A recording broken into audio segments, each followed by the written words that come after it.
உக்ரைனோட நேரப்படி அதிகாலை 4லேருந்து ஒரு 5 மணி இருக்கும். இந்த டைம்ல அப்படியே ஒரு 5லேருந்து 6 ட்ரோன்கள் அப்படியே பதம் பார்த்தரலாம். ரஷ்யாவோட அந்த கிரீமியா பிரிட்ஜ் இருக்குது இல்லையா? ரஷ்யாலேருந்து கிரீமியா கனெக்ட் பண்ணக்கூடிய அந்த கிரட்ச் பிரிட்ஜ் போய் பதம் பார்த்து விட்டுறலாம். முன்னாடி எல்லாம் பண்ணோம்ல, அது போல ஏதாவது பண்ணிடலாம் அப்படின்னு ட்ரை பண்ணியிருந்துக்கிறாங்க. கரெக்டா அந்த டைமுக்கு வரும்போது அந்த இடத்துல பூம் பேரியர் தான் இப்போ இன்ஸ்டால் பண்ணிட்டாங்களா ரஷ்யா. ஸோ அதனால முன்னாடியே தெரிஞ்சுக்கிட்டாங்க. ஸோ அப்படி தெரிஞ்சுக்கிட்டதுனால சரமாரியான தாக்குதல் பண்ணிக்கிறாங்க. சில ட்ரோன்கள் சுட்டு வீழ்த்திட்டாங்க அப்படிங்கிறது சொல்லப்பட்டு வருது. சில ட்ரோன்கள் வந்து பார்த்தீங்கன்னா ரிட்டர்ன் அப்படியே நம்ம போயிடலாம் விட்டா போதும் அப்படிங்கிறது போல ரிட்டர்ன் வந்திருக்கு, ஒன்றும் முடியல அப்படிங்கிறது போல. ஸோ அப்படி ரிட்டர்ன் போகக்கூடிய ட்ரோன்களை கிரீமியாவோட கேப் ஆஃப் தாக்கணும் இருக்கு இல்லையா? ஸோ அந்த பகுதியில் பார்த்து தான் சொல்லப்பட்டு வருது. இது போல தகவல்லாம் வந்துட்டு இருக்கு. ஸோ ட்ரோன் தாக்குதல் பண்ணுறதுக்கு ட்ரை பண்ணிக்கிறாங்க ப்ரிஎம்டிவா, அது கை கொடுக்கல அப்படிங்கிறது புரிஞ்சுக்க முடியுது. ஆனால் இதே சமயத்தில் பிரிட்டனோட ஒரு ரிகானிசான் ஏர்கிராஃப்ட் வந்து பார்த்தீங்கன்னா அதே டைமில் வந்து அந்த இடத்துல சுற்றிட்டு இருந்துக்கான். போது அப்படின்னு ஆர்வமாக இருந்துக்கிறாங்க. ஆட போப்பா இன்னைக்கு வேஸ்ட் அப்படிங்கிறது போல் ரிட்டர்ன் போயிட்டாங்க. இதில் இருக்கக்கூடிய விஷயமே அதுதான். அதாவது ரஷ்யா வந்து டிஃபெண்ட் பண்ணிகிட்டே இருக்கணும். ஒரு நாள் மிஸ் ஆச்சுன்னா கூட உக்ரைனுக்கு அது வெற்றி தான் அப்படிங்கிறதோட சொல்லப்பட்டு வருது. ஏன் குறிப்பாக இப்போ வந்து ஆரம்பிச்சிருக்காங்க. இது வந்து ரிகானிசான் மாதிரி தான். முதல்ல போய் வேவ் பார்த்துட்டு வர மாதிரி தான் இப்போவே போய் தாக்கணும் அப்படிங்கிற நீட் இல்லை. என்ன மாதிரியான நடவடிக்கைகள் ரஷ்யா எடுக்கிறாங்க அப்படிங்கிறத தெரிஞ்சுக்கிட்டாங்கன்னா அதுக்கேற்ற மாதிரி பெர்ஃபார்ம் பண்ணுறதுக்கு, மெயினான அட்டாக் பண்ணுறதுக்கு உக்ரைன் தரப்புலேருந்து தயாராவாங்க அப்படிங்கிறத சொல்லப்பட்டு வருது. எதுக்காக இப்போ இந்த இடத்துல அப்படின்னு கேட்டிங்கன்னா மே 9 வரப்போகுது. அதுக்கப்புறம் கண்டிப்பாக வந்து ரஷ்யா ஒரு மிகப்பெரிய அஃபென்சிவ் ஆப்ரேஷன் கர்கிவ்ல பண்ணுவாங்க அப்படிங்கிற மாற்று கருத்தில். ஸோ இப்போ வரைக்கும் இந்த உக்ரைனோட நிலைகளாக இருக்கட்டும், ரஷ்யாவோட நிலைகளாக இருக்கட்டும், நமக்கு தெரிய வரக்கூடிய விஷயங்கள் இந்த ஜியோ லொகேஷன் வச்சு பார்க்கும்போது, ஏன்னா திரும்பவும் உக்ரைன் வந்து சில இடங்கள்ல இருந்துருக்குறாங்க. அதை ரஷ்யா பார்த்துட்டு அதை வந்து கரெக்டாக துல்லியமாக குறி வச்சு தாக்கியிருக்கிறாங்க. இதை நம்ம அடுத்தடுத்து பார்ப்போம். ஸோ அப்படி வரும்போது இந்த கர்கிவுக்கும் குப்பியான்ஸ்க்கும் நடுவில் இருக்கக்கூடிய அந்த வழியை வந்து தடுத்து நிறுத்தணும். அந்த சப்ளை லைன்ஸ்லாம் பிரேக் பண்ணும். சில பகுதிகளை நம்ம கட்டுப்பாட்டுக்குள்ள எடுத்துக்கணும் அப்படிங்கிறது போல தான் ரஷ்யா உள்ளே வராங்க. ஸோ முழுவதும் கர்கிவை அனெக்ஸ் பண்ணும் அப்படிங்கிறது முதல் வேவுக்கான டார்கெட்டாக இருக்காது அப்படிங்கிறது புரிஞ்சுக்க முடியுது. ஸோ அப்படி இருக்கும்போது ஒரு அஃபென்சிவ் ஆப்ரேஷன் அங்கே பண்ணும்போது திசை திருப்பும் வகையில் உக்ரைன் வந்து பார்த்தீங்கன்னா இந்த கிரீமியா பிரிட்ஜை உடைச்சு விட்டு கர்சன் பாதியிலேருந்து ஒரு முன்னேற்றம் கொடுத்து கிரீமியாவுக்கு போகலாம் அப்படிங்கிறதுக்காக ஒரு ட்ரை பண்ணிட்டு இருக்காங்க அப்படிங்கிறது புரிஞ்சுக்க முடியுது. அதுக்காக தான் இது போல ஒரு ஆப்ரேஷன் நடந்திருக்கு.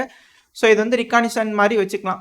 இதுக்கப்புறம் தொடர்ந்து இது போல தாக்குதல் வரும். அதில் வந்து ஒரு தடவை உக்ரைன் ஜெயிச்சிட்டாலும் உக்ரைனுக்கு ஒரு மிகப்பெரிய வெற்றியாக மாறிடும் அப்படிங்கிறதெல்லாம் மாற்று கருத்தில். என்னப்பா சொல்கிற, ஒரு தடவை அந்த பிரிட்ஜை உடச்சு விட்டாங்கன்னா வெற்றி ஆயிருமா உக்ரைனுக்கு அப்படிங்கிறதோட கேட்பீங்க. அதாவது இப்போ கெர்சனில் இருக்கக்கூடிய ரஷ்ய வீரர்களுக்கு இம்மீடியட்டாக சப்ளைஸ் கொடுக்கணும்னு வச்சுக்கோங்களேன். ரஷ்யாவோட ராஸ்டவண்டவுலேருந்து கிரீமியா பிரிட்ஜ் வழியாக பயன்படுத்தினாங்கன்னா ரொம்ப ஈஸியாக வந்து கெர்சன் பகுதியில் இருக்கக்கூடிய ரஷ்ய வீரர்களுக்கு கொடுத்துட முடியும். ஆயுதங்களாக இருக்கட்டும், உதவிகளாக இருக்கட்டும். ஆனால் இதே ராஸ்டவாண்டாவிலேருந்து இந்த ஜாப்பரோஷியா, டோனஸ்க்கு இதெல்லாம் கிராஸ் பண்ணி கெர்சனுக்கு வரதுக்குள்ள உக்ரைனோட வீரர்களுக்கு அட்வான்டேஜ் அதிகமாக இருக்கும். ஸோ சப்ளை லைன்ஸ் வந்து ரொம்ப அதிக நேரம் பிடிக்கிறதுனால அந்த இடத்துல மக்கள் சிவிலியன்ஸ் வாழ்கிறதுனால ரோடெலாம் வந்து டிராஃபிக்லாம் அதிகமாக இருக்கும். ஸோ அந்த ஒரு காரணத்தினால இதில் வந்து பார்த்திங்கன்னா இந்த சப்ளை கொடுக்கறதுல வந்து உக்ரைனுக்கு ஒரு அட்வான்டேஜாக இருக்கும்.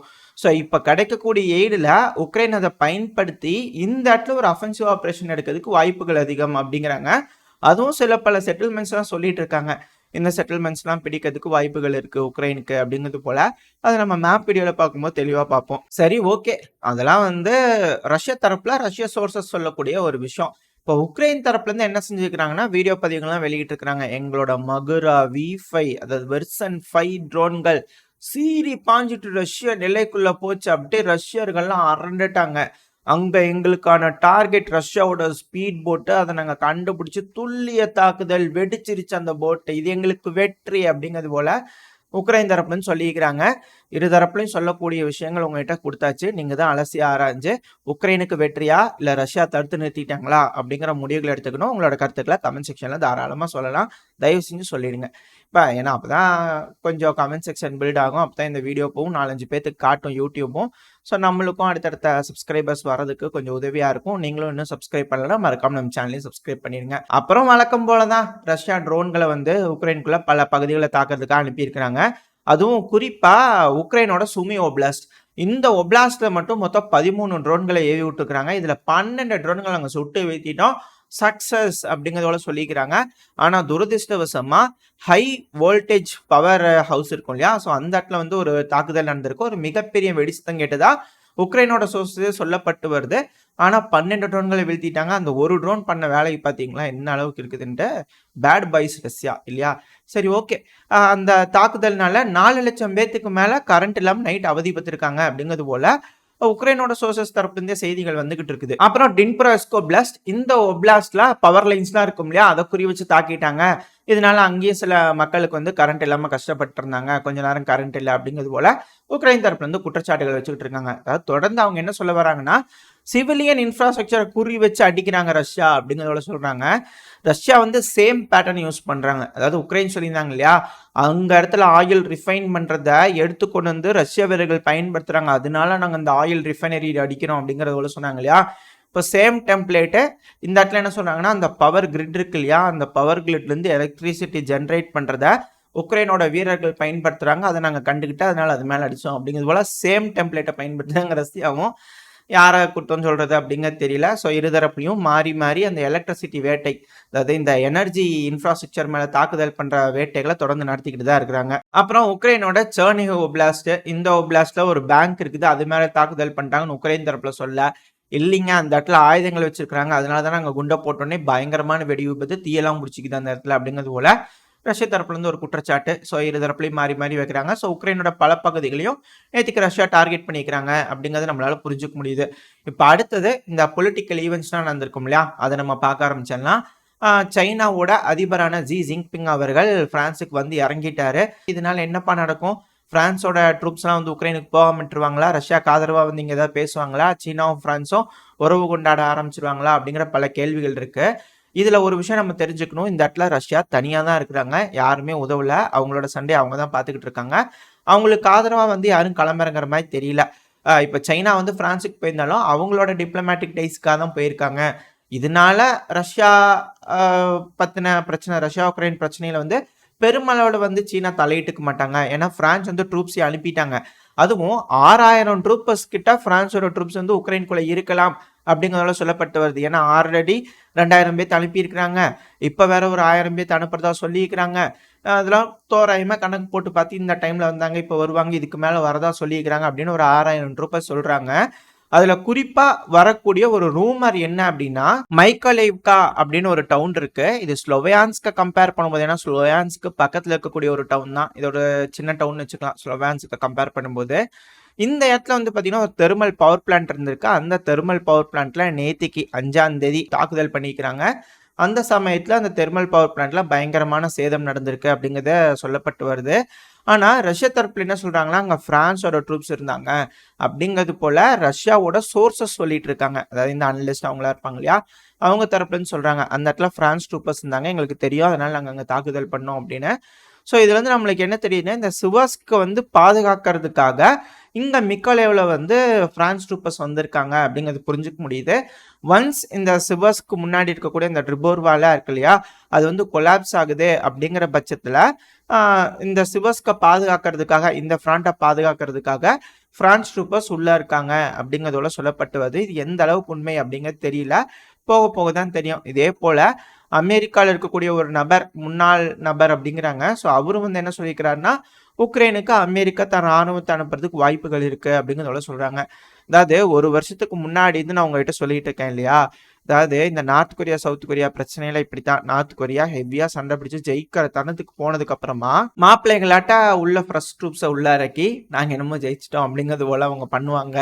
அந்த மாதிரி அங்கே நடந்துச்சு, அதே போல நடக்கிறதுக்கு இங்கே ஒரு வாய்ப்பு இருக்கு அப்படிங்கிறது போல நம்ம ஒரு வருஷ காலமா சொல்லிட்டு இருந்தோம்.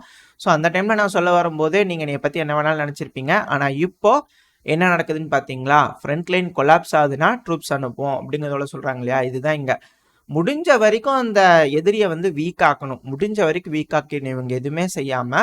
ஸோ வீக் ஆனதுக்கப்புறம் ஓரளவுக்கு தொங்கம் துஸ்கோன்னு இருக்கும்போது போய் அந்த இடத்துல அப்படியே மைட்டை காமிச்சு உள்ள களம் இறங்கி சும்மா துவம்சம் பண்ணி வெற்றி அப்படின்னு கொடியை நட்டுறது தான் மேற்குலக நாடுகளோட ஸ்பெஷாலிட்டியே. ஃப்ரெஷ் எனர்ஜியாக இருக்கிறவங்க கிட்டலாம் போக மாட்டாங்க, இறங்கினாங்கன்னா தம்சம் பண்ணிடுவாங்க இல்லையா. இவங்களோட லட்சணம் என்னன்னு எல்லாத்துக்கும் தெரிஞ்சிடும். அந்த ஒரு காரணத்தினால இப்படி செய்வாங்க அப்படிங்கிறது போல ஒரு வருஷத்துக்கு முன்னாடி நம்ம கருத்து வச்சுட்டு இருந்தோம். ஸோ அதுக்கேற்ற மாதிரியான விஷயங்கள் நடக்குது அப்படிங்கிறது புரிஞ்சுக்கலாம். சரி ஓகே, இல்லை ஒரு ஓரமாக இருக்கட்டும். இப்போ ஜி ஜின்பிங் அவர்கள் போயிருக்காரு. இப்போ பிரான்ஸ் அந்த எக்கனாமிக் டைஸ்க்காக பேசுறதுக்காக போயிருப்பாங்க. ஏன்னா இந்த நேட்டோ ட்ரூப்ஸ் எப்படா உள்ள வருவாங்க அப்படிங்கிறது தான் பல நாடுகளும் எதிர்பார்த்துட்டு இருக்காங்க. ஏன்னா பல நாடுகளுக்கும் ஒரு வாய்ப்பா இருக்கும். ரஷ்யா இந்த இடத்துல வந்து நேட்டோ அப்படின்னா இவங்க மட்டும் மோதிக்க மாட்டாங்க. ஏன்னா இதை சாதகமா பயன்படுத்திக்கக்கூடிய மற்ற நாடுகள், உதாரணத்துக்கு சீனா எடுத்துக்கிட்டிங்கன்னா தைவான் அடிப்பாங்க. ஏன்னா அந்த இடத்துலயும் அமெரிக்கா போய் கான்சென்ட்ரேட் பண்ணோம். கீழே நார்த் கொரியா சவுத் கொரியா அடிச்சுக்குவாங்க.